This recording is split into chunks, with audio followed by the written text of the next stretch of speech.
오시는 분은 항상 일찍 오시는데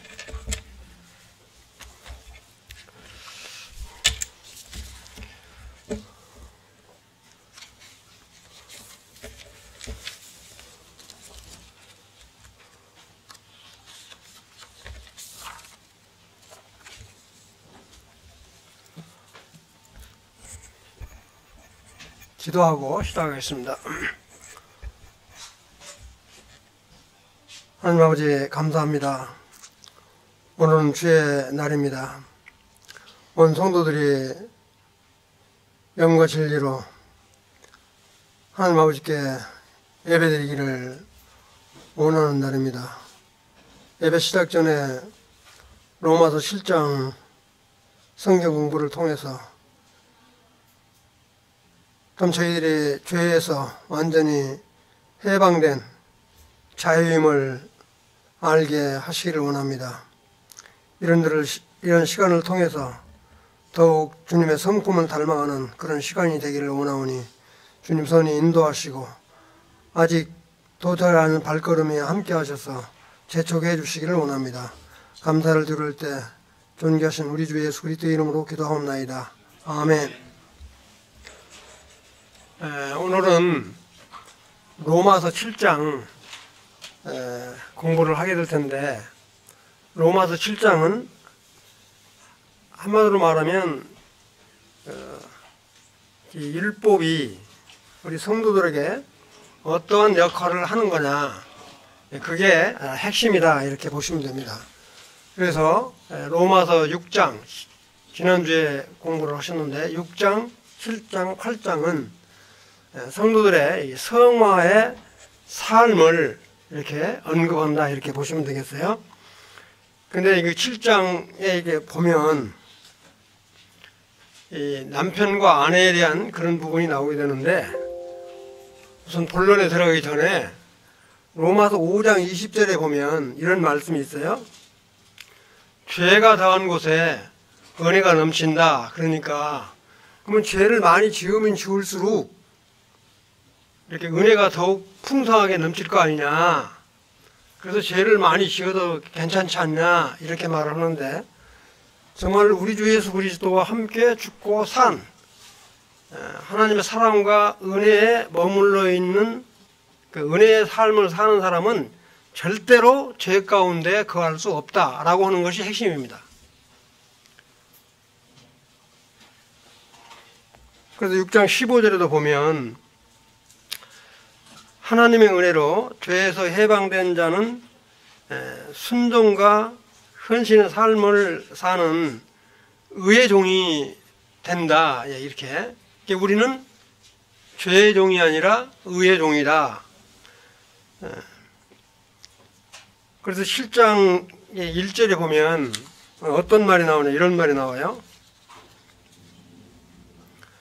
형제들아, 내가 법 아는 자들에게, 우선 그 7장 전체를 보면 세 문단으로 딱 나눠지는데, 첫째 1절부터 6절까지, 1절부터 6절까지는 율법으로부터 자유함을 얻는 것, 이렇게 보시면 되고요. 그 다음에 이제 7절부터 13절까지가 정말 이 죄를 깨닫게 해주는 것, 율법은 오직 죄를 깨닫게 해주는 것만 그런 역할을 한다. 그 다음에 이제 14절부터 마지막 25절까지가 이렇게 한 또 문단으로 내주는데, 이 부분은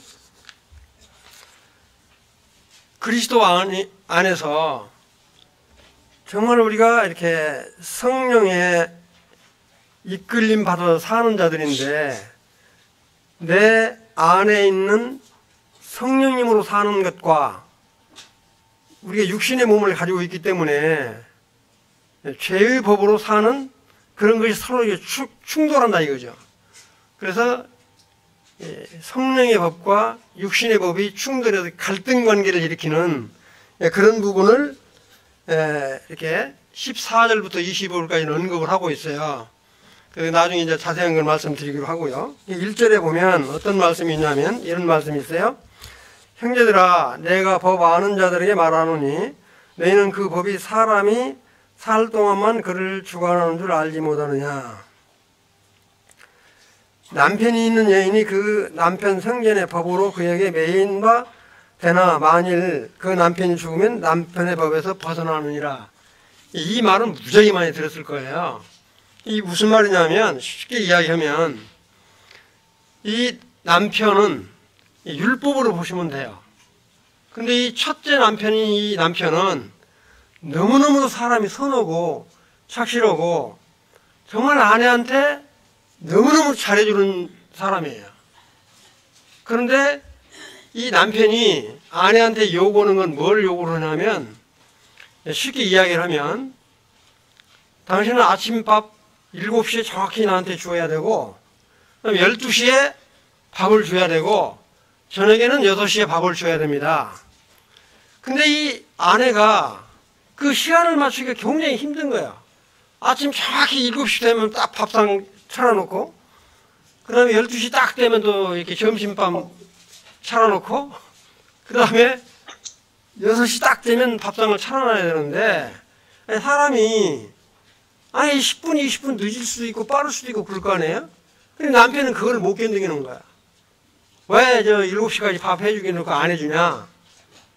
점심밥 12시에 주기로 했지 않냐? 아예 안 해주냐? 이 도저히 이 아내가 이 남편이 돈도 잘 벌어주고 아주 선하고 착실하고 아주 얌전하고 흠잡을 데가 없는 사람인데 이런 것 가지고 자꾸 시비를 거니까 도저히 못 살겠는 거야. 무슨 말 이해되시죠?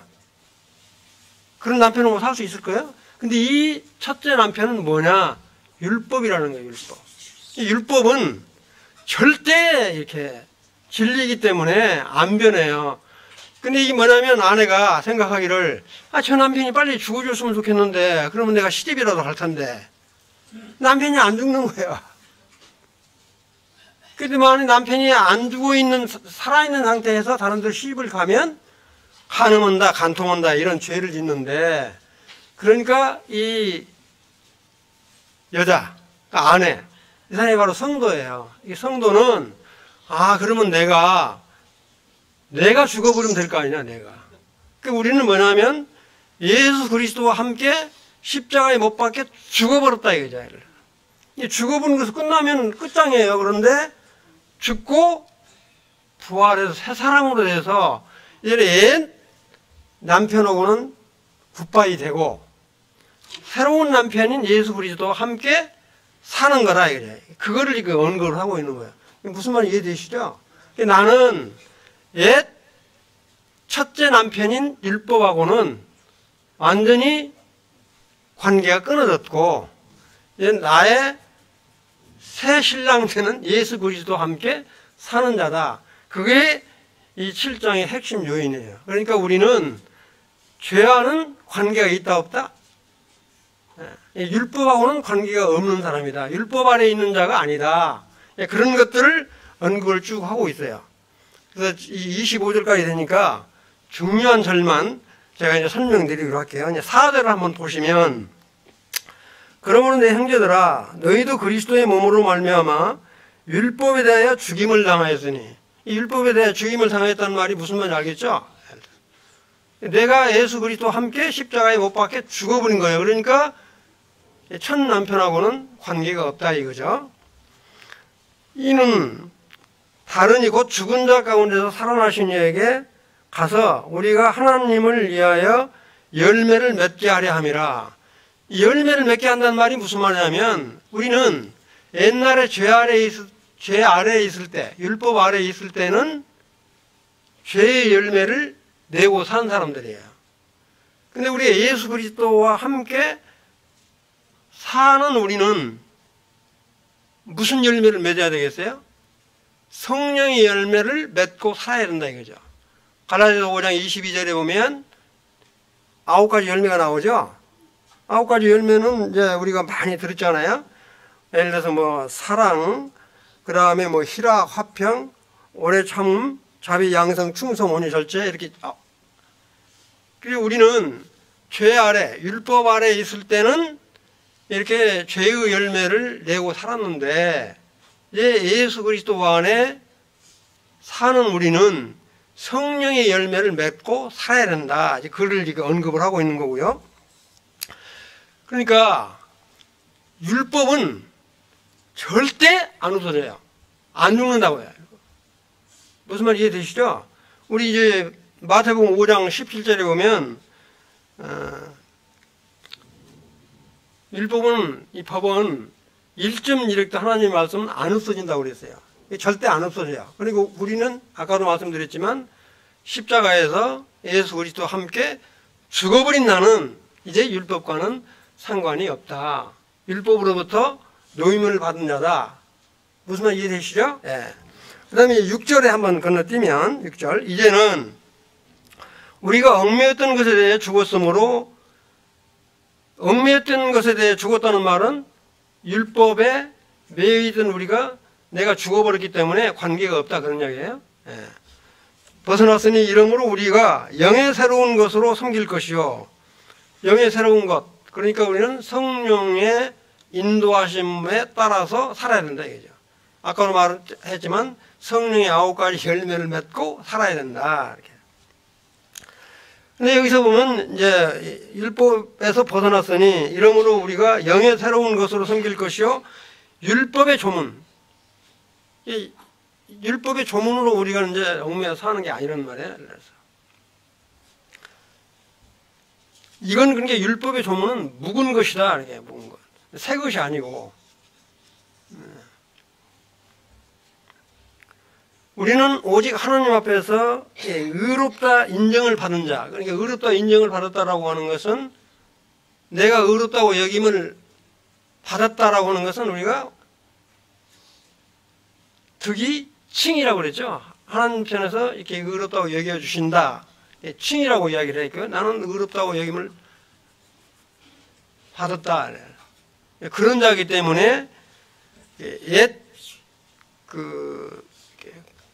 율법에 매여서 사는 게 아니고 정말 하나님의 은혜의 법으로 사는 자다. 이렇게 이제 보시면 되고요. 여기까지 6절까지 이제 끝났어요. 이건 뭐냐? 죄를로부터 해방된 것을 지금 말씀을 드렸어요. 자, 이제 7절부터 13절까지는 뭐냐면 이 율법은 오직 어떤 역할만을 하는 거냐? 죄를 깨닫게 하는 역할을 한다 이거죠. 죄를. 아까도 말씀드렸지만 율법은, 첫 남편은 절대 안 죽어요. 율법은 절대 안 없어진다고요. 살아있어요. 항상 뻣뻣하게. 그래서 이 율법은 뭐냐? 죄를 죄로 깨닫게 해주는 역할, 죄를 죄로 드러나게 하는 역할만 한다 하는 이야기예요. 그래서 이걸 뭐라고 이야기를 하냐면 갈라디아 3장 24절에 보면 옛날 책에는 몽학선생이라고 그랬죠. 몽학선생. 이 몽학선생이라는 말은 무슨 말이냐면 이 어린 아이들의 선생이다. 개혁개정에는 초등 학교의 교사다 그렇게 나와 있어요. 무슨 말인지 이해되시죠? 그러니까 이 율법은 이처럼 죄를 깨닫게 해주는 역할만 한다. 그런 뜻이에요. 그래서 이제 9절에 이렇게 한번 보시면, 9절에 보시면 전에 율법을 깨닫지 못했을 때는 내가 살았더니, 그러세요. 율법을 깨닫지 못했을 때는 내가 살았더니 계명의 이름에 죄는 살아나고 나는 죽었도다. 이 말은 무슨 말이냐면 이 율법에 이렇게 알지 못했을 때는 죄를 죄로 여기지 못한 거야. 근데 율법이 딱 있으니까 이건 죄라고 이야기를 하기 때문에 내가 죄 아래서는 죽은 자죠. 그러니까 여기서 지금 말하는 거 뭐냐면 죄는 살아나고, 율법이 죄를 깨닫게 하기 때문에 죄는 살아났고 나는 죄 아래에서 죽은 자다 하는 이야기죠.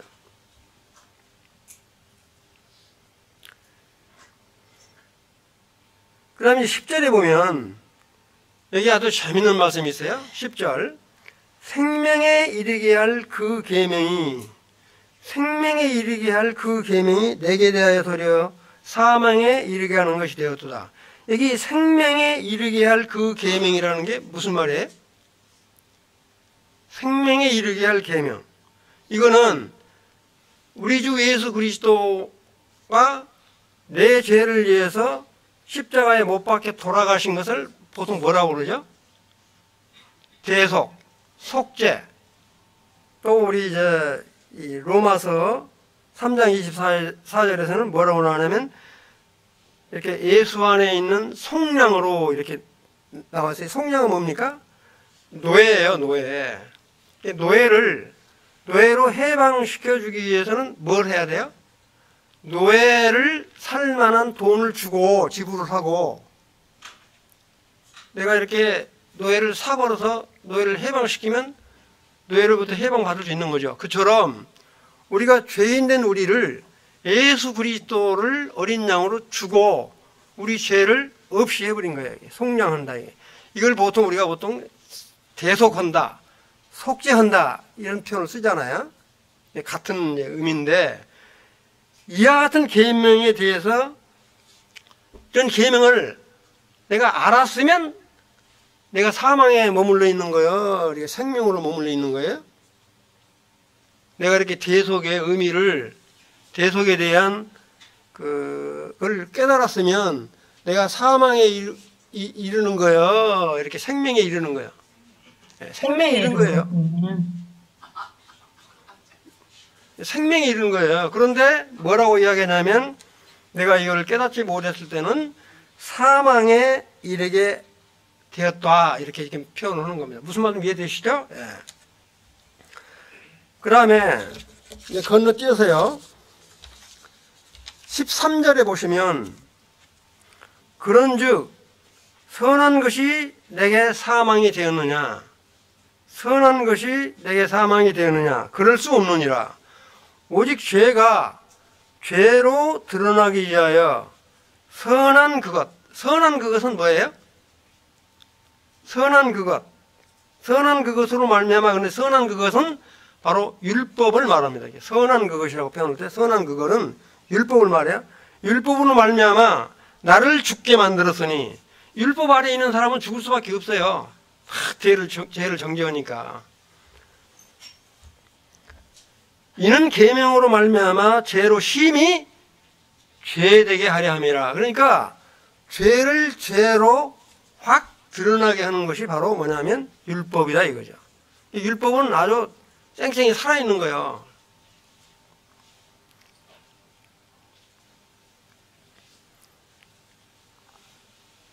그래서 한마디로 말씀드리면 이 율법은 죄가 얼마나 악하고 잔인한 것인가 하는 것을 깨닫게 해주는 역할만 한다 하는 이야기입니다.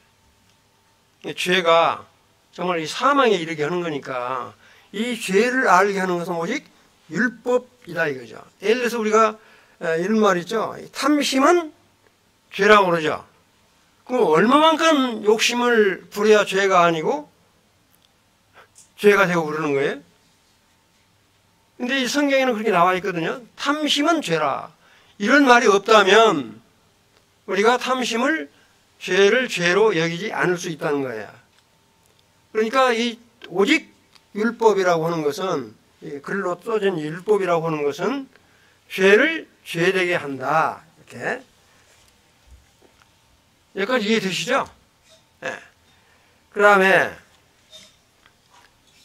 14절부터 이제 25절까지 이렇게 보시면, 아까도 말씀드렸지만 우리 이 마음 가운데는 정말로 성령에 매여서 선한 일을 이렇게 하고자 하는 마음이 강해요.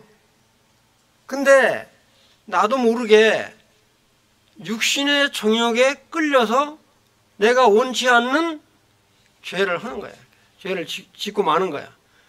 그러니까 사도 바울 같은 사람도, 우리는 그러니까 이렇게 성령으로 인침을 받았지만 지금 우리는 죄실을 갖고 있는 사람들이에요.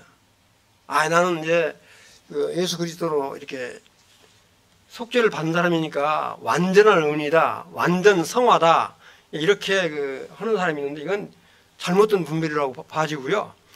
정말 우리는 이렇게 의로운 자라고 이렇게 여기고 사는 사람들이지만 여전히 죄 가운데, 죄씨가 내 가운데 머물러 있기 때문에 나도 모르는 사이에 부지불식간에 죄를 짓고 만다 이거죠. 그래서 사도 바울이 나도 그런다 이게 나도. 그러니까 이렇게 참고로 말씀을 드리면 이 로마 교회에 있는 유대인들은 구약에서 말하는 메시아로 오신 분이 예수 그리스도인 것을 모르는 게 알았어요. 예수 그리스도인 것을 메시아로 알았지만 그래도 구약에서 말하는 율법을 지키고 행해야만이 구원을 얻을 수 있다라고 말을 한 거야. 그런 거를 이 사도 바울이 깨부수기 위해서 여러 가지 비유를 들어서 지금 말씀을 하고 있는 겁니다. 무슨 말 이해되시죠? 혹시 우리들 가운데도 그런 사람이 있는지 모르겠어요. 우리가 어렵다고 얘기지만 그래도 하나님 말씀을 율법을 지키면서 행해야 되지 않냐. 그래서 어린 반푼어치도 없다 이거죠. 절대 그건 아니다. 그래서 이와 같은 갈등 관계를 지금 14절에서부터 25절까지 언급을 하고 있는 거예요. 그래서 우리는 구원받은 자로서, 의인된 자로서 날마다 이 죄와 싸우면서 살아가야 되는 거예요. 제가 아주 연약한 부분이 있어요. 어떤 것이 연약하냐면 다 여러분들 운전하시죠? 다 운전하시잖아요. 근데 운전을 딱 하는데 탁 끼어들기를 하는 사람이 있다고요. 그럼 나도 모르는 사이에 욕을 안 해야 되잖아요. 나도 모르는 사이에 입에서 좋지 않는 말이 탁 튀어나온다고요. 그러면 또 꾹꾹 옆에서 또 이렇게 지적을 해요. 그 사람이 더 무서워요. 옆에 앉았다가 탁 지적을 한다고요. 또 그런가 하면 제가 아주 연약한 부분이 있는데 이렇게 바빠서 빨리 가는데 신호등이 딱 가리잖아요. 그럼 아주 빨간불이 켜졌으면 멈추는데 노란불이 싹 갈라갈 때 멈추자니 한 2, 3분 기다려야 되잖아요. 근데 싹 지나버리고는 앓고 이러면 안 되는데 이런 생각이 든다고요. 이게 저는 참 우리의 연약이 아닌가, 그런 걸 자주 반복하라는 이야기가 아니라 그렇게 우리는 육신의 연약함이 있다 이거죠. 그렇게 이건 뭐냐면 나뿐만이 아니라 여러분 모두가 아마 경험하고 사실 거라 이거죠. 내 안에 성령님의 역사하심으로 산다고 그러면 이런 모든 것들을 초월하고 살아야 되는데 그렇게 살지 못하고 계속 갈등하면서 살아가는데 이런 죄와 싸우면서 살아가는 것이 바로 성화된 삶이다 하는 이야기예요. 성화된 삶이라고 그러니까 아무런 거리낌이 없이 사는 게 아니라 이런 하달것없는 죄로부터 시작해서 좀 더 이렇게 드러나는 그런 죄까지도 날마다 싸워서 이기면서 나가야 된다 하는 이야기예요. 이게 성화된 삶이에요.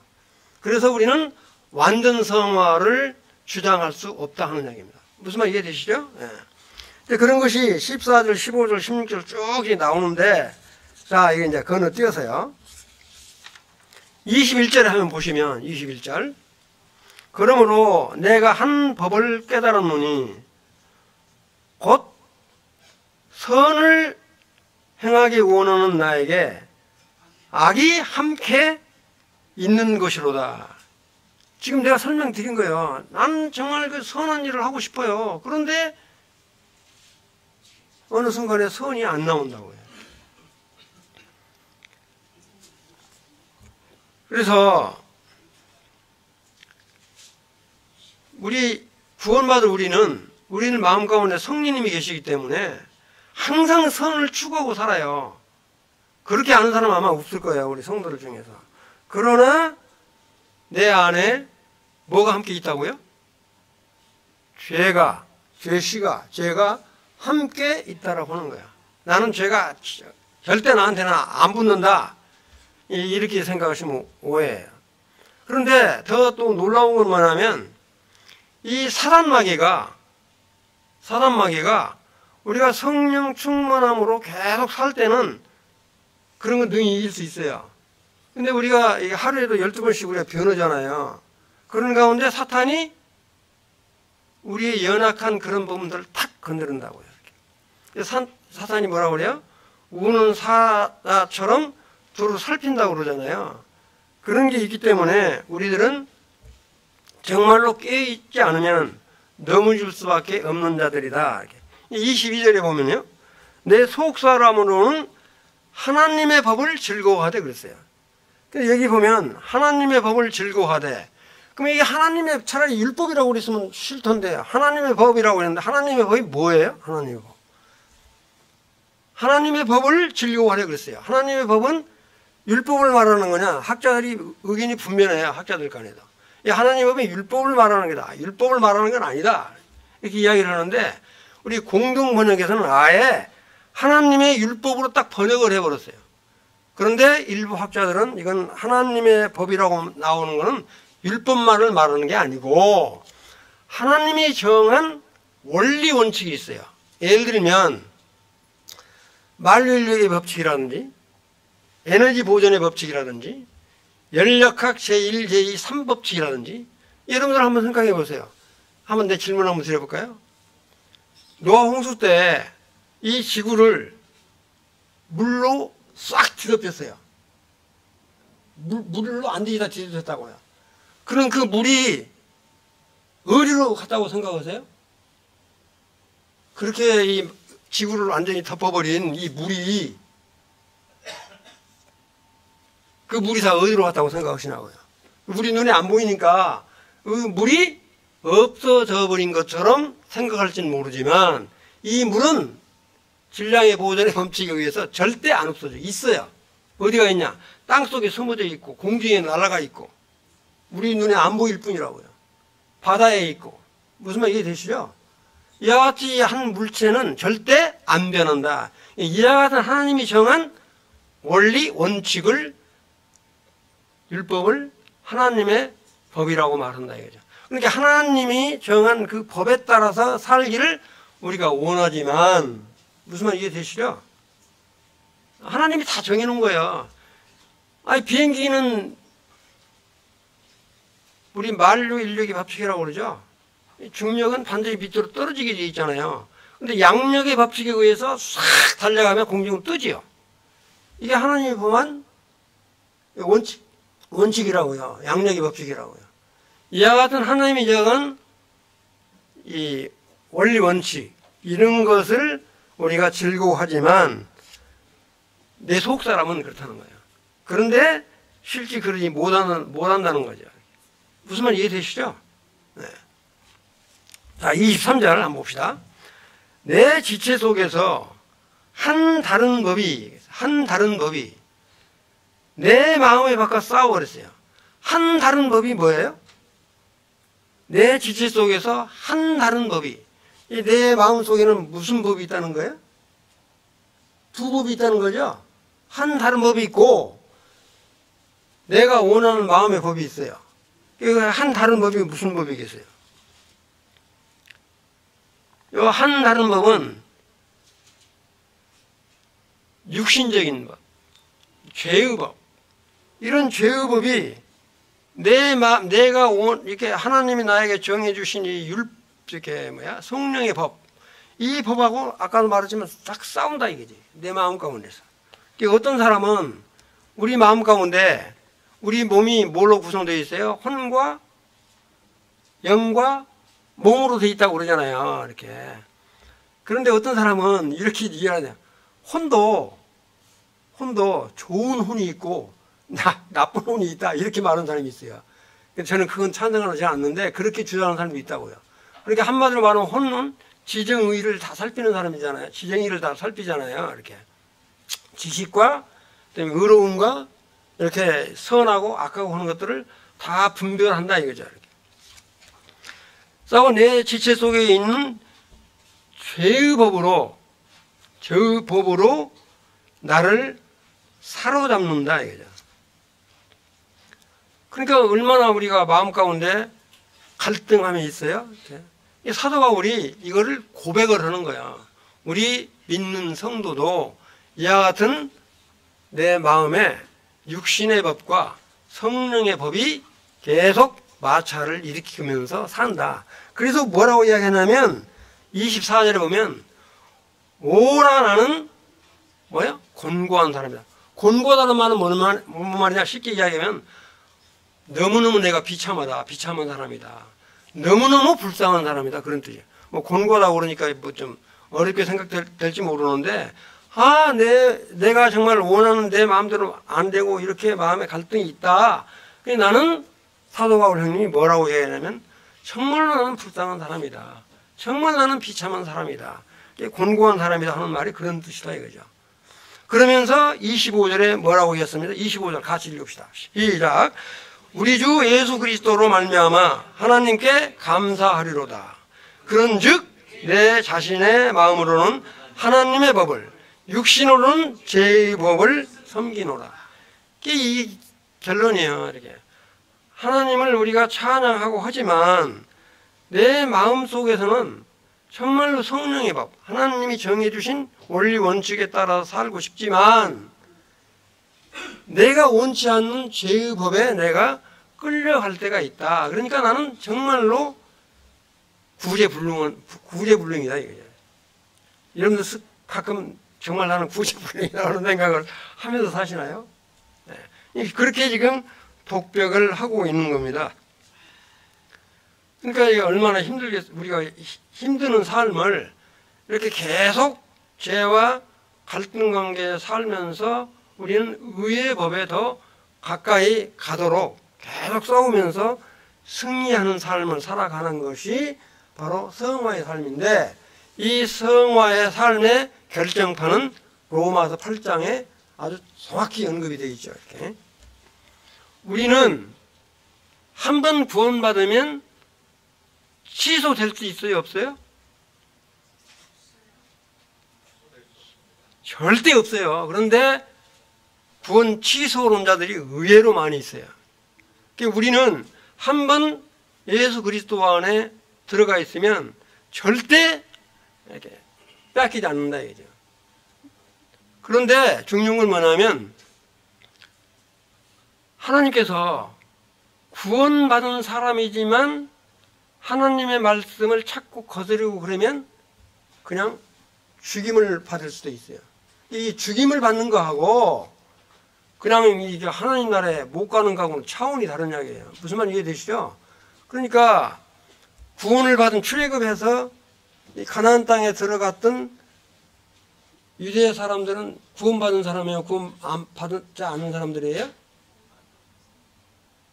하여튼 출애굽한 사람들은 100% 구원받은 사람들이에요. 구원받은 사람들이지만 가나안 땅에 들어가면서 하나님의 말씀을 순종하지 않은 자는 가차없이 뭐 했어요? 죽임을 당했죠. 그렇게 죽임을 당할 수 있는 게 죽임 당하는 거하고 구원 취소되는 거하고는 다른 이야기다 하는 이야기예요. 무슨 말 이해되시죠? 그러니까 우리도 정말 이렇게 그리스도 안에서 살면서 이렇게 성령의 법에 이끌려 살아야 된다. 그걸 이제 말씀을 드리면서 자 이제 문제풀이 합시다. 이거 한 절 한 절 다 하려면 시간이 너무 많이 걸려서 중요한 부분은 전부 다 언급을 드렸으니까 여기 보면 제가 어제 일찍 이렇게 카톡으로 다 보내줬어요. 문제 꼭 한번 읽어보고 오시라. 근데 다 읽어봤는지 확인은 안 할게요. 다 읽어보신 것으로 알고. 자, 1번은 뭐냐? 우리가 어떻게 율법에 대하여 죽임을 당하였는가? 답은 로마서 7장 4절은 제가 써놓은 거고요. 1절에 보면 아내로 비유되는 성도의 옛사람이 예수 그리스도와 함께 죽은 것을 율법에 대하여 죽었다. 율법하고는 관계가 없다. 율법 아래 있지 않는 거다. 이런 거를 지금 표현한다 이렇게 보시면 돼요. 그래서 한마디로 말하면 죄에서 벗어나 의롭게 되었다라고 여겨진다 이거죠. 우리는 의로움이라고 다 생각을 하시죠? 아직도 나는 죄인이다. 이렇게 생각하시면 안 돼요. 두 번째, 결혼관계는 또 여기 땡땡이표, 참고표 해놓은 거 보면 또한 그리스도께서 우리를 율법의 속박으로부터 구원해 주신 목적은 무엇인가? 이건 이제 우리가 얽매였던 것에 대해서 죽었으므로, 얽매였던 것에 죽었으므로 뭐예요? 영의 새로운 것으로 산다 이거죠. 이게. 그러니까 영의 새로운 것으로 살게 되면 우리는 항상 성령의 열매를 맺으면서 살아야 된다. 이렇게. 우리는 율법으로부터 해방받은 자다. 율법으로부터 속박받은 자가 아니라 율법으로부터 이렇게 해방받은 자다. 다시 말씀드리면 첫째 남편인 율법하고는 새 남편인 예수 그리스도와 살기 때문에 상관이 없다 이거죠. 첫 남편하고는. 자, 3번. 5절에서 말하는 5절은 제가 읽지는 않을게요. 육신에 있을 때는 언제인가? 죄 아래 있을 때, 육신에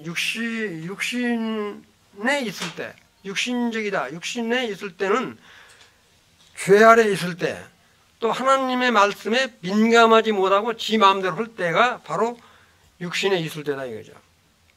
그 나머지 거는 한번 읽어보시고요. 에베소 2장 1절의 참고절은 한번 다 읽어보시고. 그 다음에 4번. 영의 새로운 것과 율법 조문에 묵은 것에 대하여 설명해 보세요. 이건 아까 때 설명을 드린 부분인데, 자, 한번 보세요. 영의 새로운 것이라고 하는 것은 우리 안에 성령의 인침을 받으니 성령으로 사는, 그러니까 우리는 새롭게 된 거죠. 그러니까 성령으로 하여튼 이렇게 살아가는 삶을 추구해야 되는데, 뭐라고 하세요? 율법의 조문은 낡은 것이잖아요. 낡은 것. 그래서 이 율법의 종노릇 하려고 하는 것이 바로 뭐냐면 율법의 조문에 묵은 것을 하려고 하는 거라고요. 근데 아까도 말씀드렸지만 율법은 없어진다, 안 없어진다?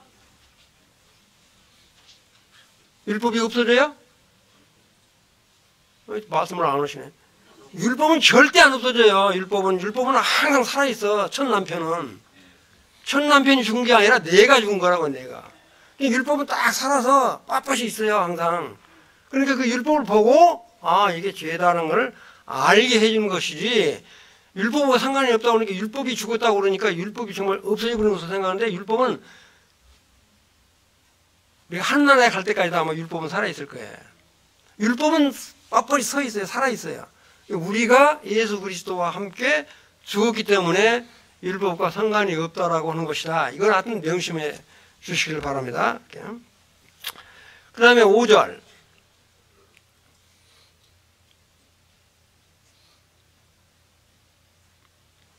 참고로 말씀드리면 율법은 하여튼 죽이는 법이다 이거죠. 사람을 자꾸 송사하고 또 너 죄 졌지? 자꾸 이렇게 하면 어떻게 살겠어요? 아까 내 이야기하잖아요. 당신 나하고 8시에 아침밥 주기로 했잖아. 근데 왜 아침밥 8시에 안 주냐? 또 12시 딱 되면 12시에 밥 주기로 했잖아. 근데 12시 넘었다고 그래서 뭐라 했다고. 그럼 이게 어떻게 살겠냐고요, 이게. 이게 바로 율법이 하는 일이다. 이렇게 쉽게 표현한 거예요. 실제 그런 사람이 있겠어요. 자, 5번. 본문에서 율법은 어떠한 일들을 하고 있음을 말하고 있는가 그랬어요. 율법은 어떠한 일들을 하고 있음을 말하고 있는가. 율법은 뭐예요? 아까도 말씀드렸지만 율법의 역할은 죄를 알게 해주고, 이게 죄구나, 내가 하는 것이, 이렇게 깨닫게 하는 거야. 그 다음에 뭐냐면 죄가 죄되게 해서 딱 드러나게 한다고요. 나타나게 한다고요. 야, 이게 좀 큰 죄였구나, 이게. 근데 어떤 사람도 그런 사람도 있잖아요. 아, 이게 분명히 잘못한 건데 끝까지 잘했다고 뻑뻑 우겨대는 사람 있죠. 그럼 이거 못 말게요, 이거. 아, 그런 사람들 있잖아요. 누구라고 말은 않지만. 우리 주변에도. 아, 이게 분명히 잘못했는데, 아, 이 잘했다고 뻑뻑 우겨대면 이거 어떻게 힘들잖아요. 그런 것처럼, 이 죄가 죄에게 확 드러나게 해준다, 이거죠. 뭐가? 율법이. 율법은 오직 그런 역할만 한다, 이게. 살아서. 율법은 살아서 항상 그렇게 송사를 하는 거예요. 지적을 하고. 3번은 뭐냐면, 이제 죄를 더 죄되게 한다. 이렇게. 변명할 수 없게 만드는 거예요. 한마디로 말하면. 무슨 말인지 되시죠? 예. 그래서 변명하는 사람이 있어요. 결국에는 이와 같은 것은 우리가 사망에 이르게 한다. 그 다음에 6번, 여섯 번째는 율법이 왜 거룩하고 의로우며 선하다고 말하는가. 아까도 말씀드렸지만 율법은 항상 살아있기 때문에 하나님이 정하신 법이기 때문에 선의 기준이라고 볼 수 있어요. 우리가 죄를 지적하고 그런 율법을 통해서 하나님이 원하시는 의의가 무엇인지를 알게 해준다 이거죠. 아, 이렇게 의롭게 사는 게 뭔지를 알게 해준다 이게. 그러니까 우리가 오늘 눈이 많이 왔던데 하얀 눈 위에 숯덩이가 있으면 그 숯덩이가 더 시커멓게 보이죠. 그러잖아요, 이렇게. 그런 것처럼 율법 위에 죄를 놔두면 죄가 더 죄되게 확 드러난다 이거죠. 그와 같은 역할을 한다. 그러니까 아주 중요한 거는 율법의 역할은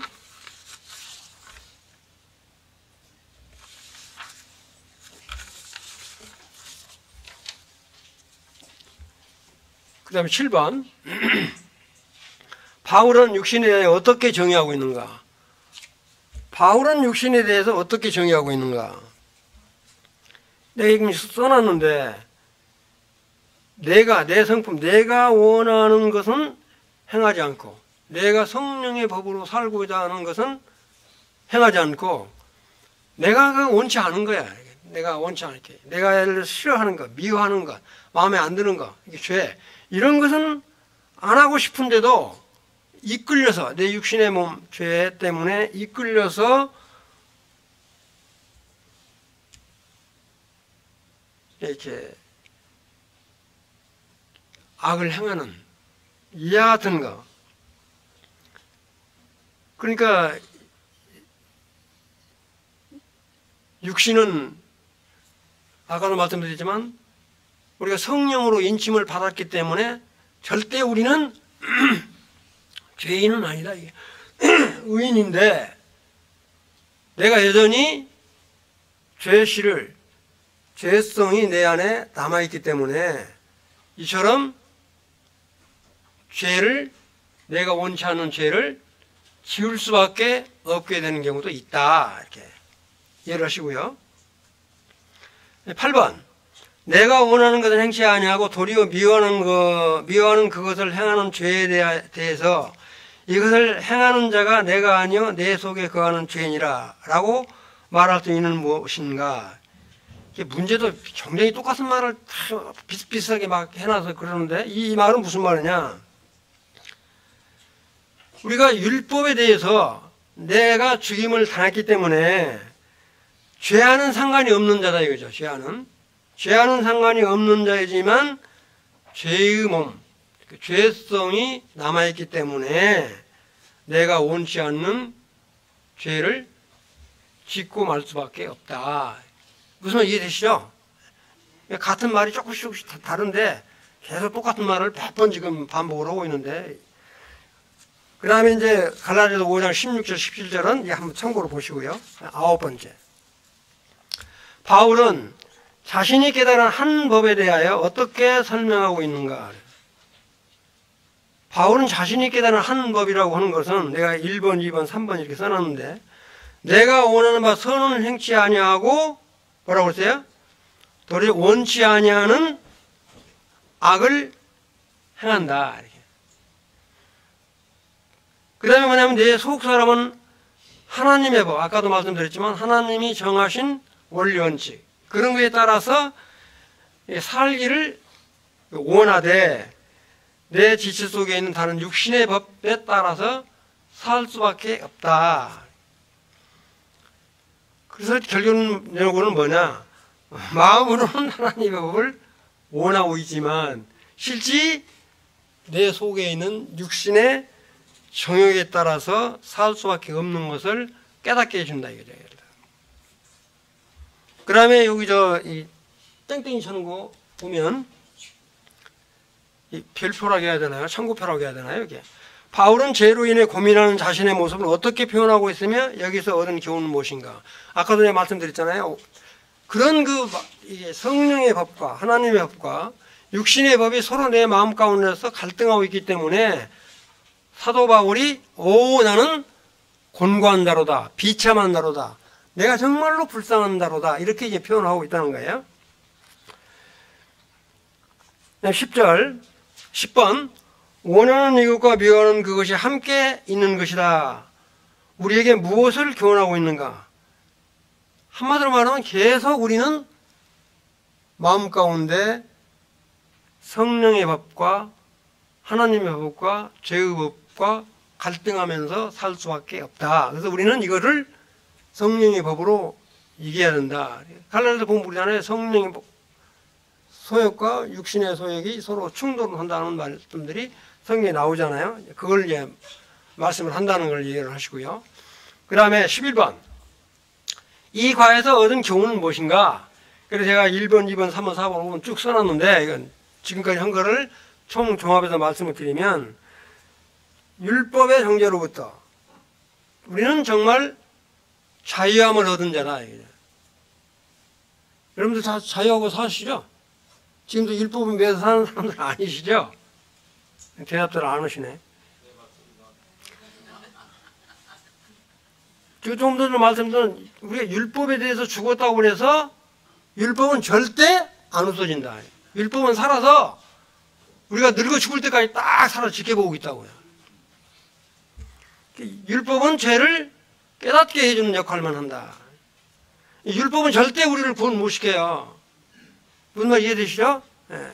그 다음에 4번. 율법은 선의 기준이 되고 거룩한 것이다. 율법 자체는 그렇다는 거예요. 4번. 하나님의 법. 하나님이 정한 원리 원칙과 육신의 법. 내가 정한 원칙, 내가 정한 법. 갈등을 계속 우리는 하면서 사는 데다. 내 마음 가운데 그런 갈등이 없이 살면 얼마나 좋겠어요? 5번. 성화된 삶을 우리는 추구하면서 계속 이런 성령의 법과 내 안에 육신의 법과 싸우면서 결국에는 육신에 사로잡히는 이런 죄를 이기면서 나가야 된다. 이게 성화된 삶이다. 무슨 말 이해되시죠? 그런데 다음 주에 있을 이게 8장은 정말 이 성화된 삶이 뭐냐 하는 것을 확실히 언급을 하고 있으니까 이 정도 하셨으면 충분히 이해되셨을 거라고 생각을 하고요. 혹시 질문 있거나 의심이 있으면 카톡으로 저한테 문자로 주시면 답변 드리고 말씀을 마치도록 하겠습니다. 사랑하는 주님, 이렇게 로마서 7장을 통해서 정말 우리는 율법에 해방된 자인 것을 다시 한번 깨닫게 하시고 정말 내 안에 있는 성령의 법으로 하나님의 법으로 살아가도록 은혜를 베푸신 것을 진심으로 감사를 드립니다.